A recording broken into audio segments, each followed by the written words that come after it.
ఆదికాండము 18వ అధ్యాయము 14వ వచనము. యెహోవాకు అసాధ్యమైనది ఏదైనా ఉన్నదా? అంటే యెహోవా దేవునికి అసాధ్యమైనది ఏదీ లేదు.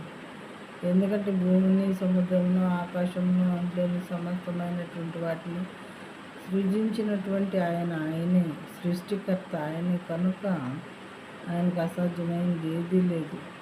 అయితే ఈ మాట ఎప్పుడు వాడారు అంటే అబ్రహాము శారాలతో వాళ్ళు బహువృద్ధులైన తర్వాత దేవుడు మీకు ఒక బిడ్డని ఇస్తాను అని చెప్పారు. అప్పుడు అవ్వేమనుకుంటుందంటే అబ్రహామును శారాయు బహుకాలము గడిచిన వృద్ధులై ఉండిరి, నా యజమానుడు వృద్ధుడై ఉన్నాడు కదా అని తనలో తను నవ్వుకున్నాను.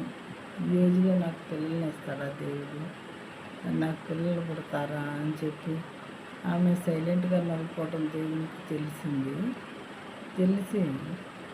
ఆమె దేవుని వెనకాల నిలబడి నవ్వుకున్నప్పటికీ కూడా దేవుడు ఏమంటున్నారంటే ఆమెను మనసును గ్రహించి, యెహోవాకు అసాధ్యమైనది ఏదైనా ఉన్నదా?